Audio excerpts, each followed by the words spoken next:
Hai, aku Semar terima. Selamat datang kembali. First of all, I'm really sorry for my bad quality camera and I hope it doesn't really bother you anyway.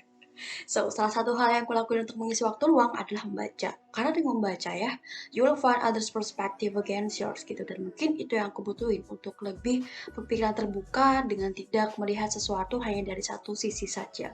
Dan buku yang baru-baru aku baca adalah Pola Pikir Sistem. And it turns out really helping me with all of these confusing work problems. Jadi video kali ini aku akan mencoba untuk meresensi buku yang ditulis oleh Agus Mariono. Dan video ini akan dibagi menjadi beberapa segmen ya, yang nantinya timestamp-nya akan aku tuliskan juga di description box in case you want to know a specific part of this book. So without any further ado, let's get started. Yang pertama adalah profil penulis. Jadi buku Pola Pikir Sistem ini ditulis oleh Associate Professor Dr. Insinyur Agus Mariono. Beliau lahir di Sukoharjo pada November 1963. Lalu pada 1982 beliau berhasil meraih gelar pelajar teladan di SMA Negeri Sukoharjo. Lalu setelah itu beliau melanjutkan kuliah di Teknik Sipil Universitas Gadjah Mada dan setelah menyelesaikannya beliau mengikuti program penelitian di bidang hidraulika di University of Innsbruck. Lalu kemudian beliau melanjutkan program S2 dan S3-nya di universitas yang sama, yaitu University of Karlsruhe di Jerman. Selanjutnya adalah general description dari buku Pola Pikir Sistem ini. Jadi buku ini diterbitkan oleh Gadjah Mada University Press pada tahun 2014 dengan jumlah halaman yaitu 121 halaman dan mencapai cetakan ketiga pada tahun 2019. Buku ini terdiri dari 6 bab yang nantinya akan aku coba jelaskan ya ke teman-teman mengenai inti dari masing-masing bab tersebut. Selanjutnya kita menuju ke poin kelebihan dan kekurangan dari buku Pola Pikir Sistem ini. Jadi untuk poin kelebihannya, buku ini membahas pola pikir sistem secara komprehensif, namun dikemas dengan bahasa yang sederhana dan komunikatif, sehingga pembaca lebih mudah untuk memahami apa yang ingin disampaikan oleh penulis. Selain itu, buku ini juga menyediakan contoh-contoh permasalahan di Indonesia yang sebenarnya bisa diselesaikan secara sistemik. Dan buku ini juga menyertakan solusi terhadap masalah pola pikir untuk membangun sumber daya manusia Indonesia menjadi lebih baik lagi tentunya, dan berorientasi pada systemic problem solving. Jadi secara keseluruhan, buku ini memperluas perspektif systemic thinking untuk kau pribadi. Selanjutnya kita menuju ke poin kekurangan. Jadi di buku ini terdapat beberapa typo ya, atau kesalahan dalam pengetikan, bisa dari penulisnya atau editornya, yang menurut aku cukup minor sehingga tidak memengaruhi keseluruhan dari isi buku. Oke, selanjutnya aku akan mencoba menyampaikan kepada teman-teman mengenai isi dari masing-masing bab di buku Pola Pikir Sistem ini. Dimulai dari bab pertama, yaitu pola pikir asistemis.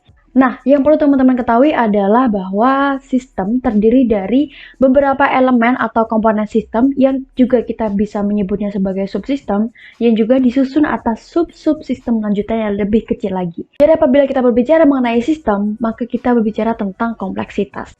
Karena sistem terdiri dari sub-subsistem yang sebenarnya sub-subsistem ini juga merupakan sistem baru gitu yang mempunyai elemen sendiri begitu. Contoh, tubuh manusia terdiri dari sistem pencernaan, sistem pernapasan, sistem syaraf, dan lain sebagainya.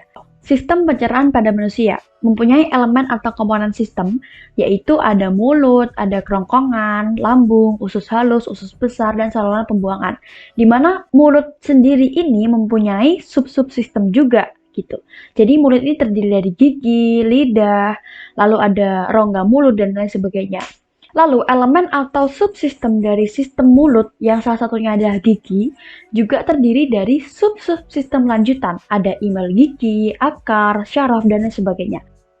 Jadi balik lagi, if we are talking about system, it will be complex. Setelah kita mengetahui struktur sistem, maka kita menuju ke hal-hal yang mendasari suatu sistem. Jadi terdapat 3 kata kunci utama, ada holistik, ada organismik, dan sintetik. Di mana holistik berarti kita harus mengidentifikasi dan mengetahui seluruh elemen pembentuk sistem serta hubungan antar elemen dari sistem tersebut. Lalu organismik. Organismik berarti bagaimana sistem tersebut dikelola sehingga dapat berjalan selaras dengan tujuannya. Yang terakhir adalah sintetik, yaitu bagaimana sistem tersebut dapat berjalan menjadi lebih baik lagi dan menerapkan continuous improvement atau perbaikan berkelanjutan. Jadi apabila belum terdapat sistem, maka kita harus membuat sistem tersebut. Kalau sistemnya sudah dibuat, maka kita harus memikirkan nih bagaimana sistem tersebut berfungsi. Apabila sistem tersebut sudah berfungsi, maka kita harus memikirkan lagi nih bagaimana sistem tersebut dapat berfungsi lebih baik lagi ke depannya. Jadi dalam mengelola sistem, kita harus memikirkan juga nih bagaimana sustainabilitas atau keberlangsungan dari sistem tersebut. Oke, kembali lagi ke pembahasan bab 1, yaitu pola pikir asistemik atau jenis pola pikir yang kontra dengan konsep pola pikir sistem. Di buku ini disebutkan terdapat 8 jenis pola pikir asistemik, yaitu yang pertama ada pola pikir sektoral, di mana merupakan pola pikir yang menekankan penyelesaian masalah dan analisis secara sektoral atau cenderung membagi-bagi suatu masalah menjadi beberapa sektor. Jadi, hubungan antar sektor di dalam pola pikir sektoral ini tidak ditemukan. Yang kedua adalah pola pikir temporal, di mana merupakan pola pikir penyelesaian masalah yang hanya memikirkan solusi saat masalah itu terjadi. Jadi tidak ada poin sustainabilitas atau keberlangsungan penyelesaian masalah tersebut. Yang ketiga adalah pola pikir pragmatis, di mana merupakan penyelesaian masalah secara pragmatis, atau hanya memperhatikan faktor yang ada di depan mata aja, tanpa memikirkan faktor-faktor lain yang mungkin mempengaruhi sistem tersebut. Jadi pola pikir pragmatis ini juga dapat disebut sebagai gabungan antara pola pikir sektoral dan temporal, karena berjangka pendek dan tidak memperhatikan faktor-faktor lain yang mungkin saja mempengaruhi sistem.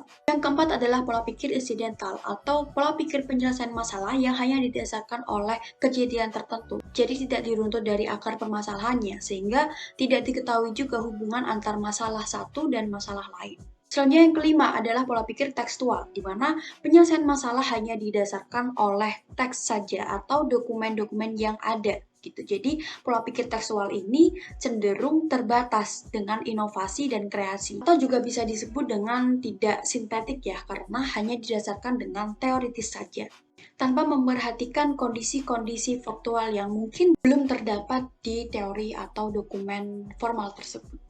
Selanjutnya yang keenam adalah pola pikir kontekstual, di mana merupakan pola pikir yang berseberangan dengan pola pikir tekstual, yaitu pola pikir penyelesaian masalah yang hanya menekankan pada hal-hal yang tersirat saja, dengan tidak memperhatikan hal yang tersurat juga.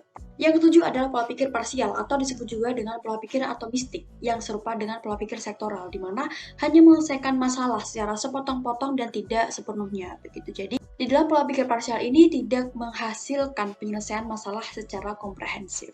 Yang kedelapan adalah pola pikir integralistik, di mana merupakan pola pikir yang bertolak belakang dengan pola pikir parsial, yang artinya bahwa pola pikir ini mengaitkan atau mencari hubungan antara satu masalah dengan masalah lain, sehingga semakin banyak ditemukan keterkaitan, maka penyelesaiannya akan semakin logis dan realistis.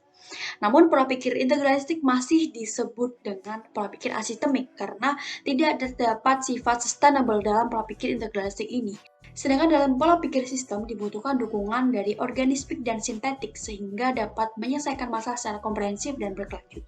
Nah, apabila terdapat suatu masalah dan penyelesaiannya adalah salah satu dari 8 poin yang sudah disebutkan tadi, maka dikhawatirkan akan menimbulkan masalah baru, baik dalam sistem tersebut atau dapat menimbulkan masalah pada sistem lain yang masih terkait. Selanjutnya kita menuju ke bab 2, yaitu pola pikir sistemis. Nah, di bab 2 ini menjelaskan definisi mengenai sistem secara sederhana hingga secara utuh, lalu ada unsur-unsur yang harus ada pada sistem, lalu dijelaskan juga bagaimana sistem tersebut bermetabolisme mulai dari input, proses, output, hingga output tersebut bisa dijadikan kembali menjadi input di sistem selanjutnya, lalu bagaimana sistem tersebut dapat berjalan secara optimal dan menghasilkan hasil yang maksimal. Bab 3. Konsep berpikir dan berperilaku secara sistemis.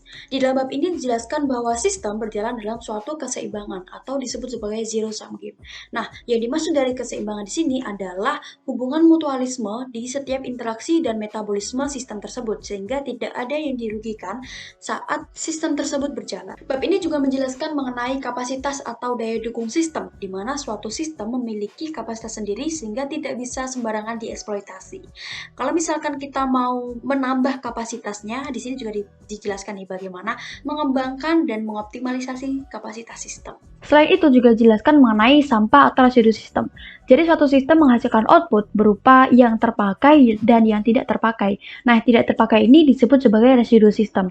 Nah, tidak terpakai bukan berarti tidak berguna atau tidak memiliki nilai, sehingga harus dilakukan proses terlebih lanjut untuk menambah nilai guna dari suatu elemen yang tidak terpakai dari sistem tersebut. sehingga bisa diaplikasikan ke sistem lain yang lebih membutuhkan. Di bab ini juga dijelaskan mengenai lingkungan sistem. Nah, lingkungan sistem adalah tempat hidup suatu sistem. Jadi, sesuatu yang dibutuhkan oleh sistem ada di lingkungannya. Dan sistem tersebut juga menghasilkan manfaat bagi lingkungannya. Jadi, semakin baik suatu sistem berinteraksi dengan lingkungan, semakin bagus juga sistem tersebut bertahan di lingkungannya. Bab 4. Pengembangan sumber daya manusia dalam berpikir dan berperilaku secara sistemis. Dalam bab ini diberikan contoh-contoh mengenai logika berpikir kesisteman untuk membangun sumber daya manusia yang dapat diterapkan mulai dari pendidikan dasar hingga perguruan tinggi, baik untuk siswa maupun untuk tenaga pengajar. Bab 5. Pengembangan program S2 dengan konsep kesisteman. Dalam bab ini dipaparkan bagaimana mengembangkan konsep kesisteman dan kemudian diterapkan di program S2 sebagai pembahasan lanjutan dari bab sebelumnya. Bab yang terakhir yaitu bab 6 yang merupakan penutup dan rekomendasi. Pada bab ini disampaikan penekanan mengenai pentingnya berpikir secara sistemis. Selain itu, penulis juga menyertakan rekomendasi mengenai masalah keberkembangan pola pikir sistem di Indonesia. Di video selanjutnya, aku akan mencoba meresensi buku dari penulis yang sama, yaitu Associate Professor Dr. Engineer Insinyur Agus Mariono yang berjudul Networking, di mana masih ada kaitannya dengan penerapan systemic stuff, yang salah satu elemen penting dalam keberkembangannya adalah networking. Terakhir, I highly recommend this book for you to read it out. Buku ini saya dapetin di website atau e-commerce UGM Press. Hanya dengan sekitar 45 ribuan kita bisa dapat banyak ilmu mengenai systemic thinking yang tentunya dapat diterapkan di semua aspek kehidupan. And it's obviously worth it. Oke, sekian video kali ini. I sincerely apologize for mistakes that I did for this bad quality camera, bad quality audio, and etc. I'll try my best though. Silahkan like and share jika kalian suka, semoga bermanfaat. Thanks for watching, see you on the next video. Bye.